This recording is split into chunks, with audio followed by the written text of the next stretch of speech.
Pangulong Bongbong Marcos, ilang pang mga senador at media personality na nakinabang umano sa mali-maletang pera pinangalanan ng mga nagpakilalang dating bodyguards ni Saldico. Megastar Sharon Cuneta, idinawit din. Detalye ng balitang yan mula kay Roger Manjoyce Adra. RMN Live Report! Pinangalanan ng mga dating bodyguard ni dating Congressman Saldico, si Pangulong Bongbong Marcos, na anilay kabilang sa mga dinalhan nila ng mali-maletang pera. Ayon sa isa sa mga dating sundalo na humarap sa press conference sa Mandaluyong City, dinala mismo nila ang mga maleta sa Ilocos Norte at mismo si Congressman Sandro Marcos na anak ni PBBM ang tumanggap nito. Dito sa kanan, ano ang kaugnayan ko doon sa pag-deliver ng pera na nasa maleta kay Bongbong Marcos? Bali ko kasi noong time na yun, May 2022.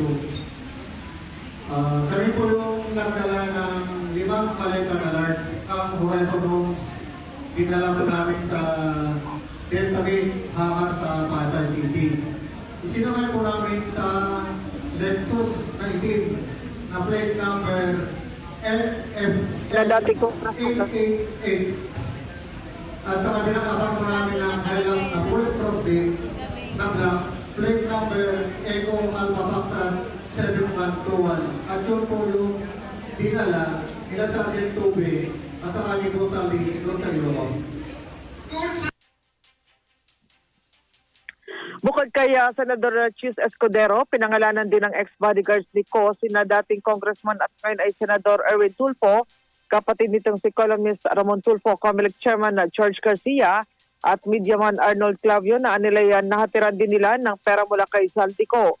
Nabanggit din ang presensya ni MMD General Manager Nicolas Satori III sa anilay pirmahan ng NDA o non-disclosure agreement o kasunduan na pinasisinungalingan nila ang mga sinabi ni ex-Marina Orly Gutesa. Binigyan din nila sila ng tiga 50,000 pesos bawat isa bilang damage fee. Ipinakita rin sa press conference ang larawan ng gusali ni Senador Tito Soto kung saan nag-deliver din sila ng mali-maletang pera. Ipinakita rin ng grupo ang larawan ni Senador Kiko Pangilinan na nasa private hangar ni dating Congressman Saldico kung saan naroon ang may bahay nitong si Sharon Cuneta. Wala namang pera o ano mga binabanggit pero ang kanilang tanong ay kung ano ang ginagawa nito doon. Kinumpirma rin ng ex-Marines na lahat sila ay nakapaghatid ng mga maleta kay dating Speaker Martin Romualdez.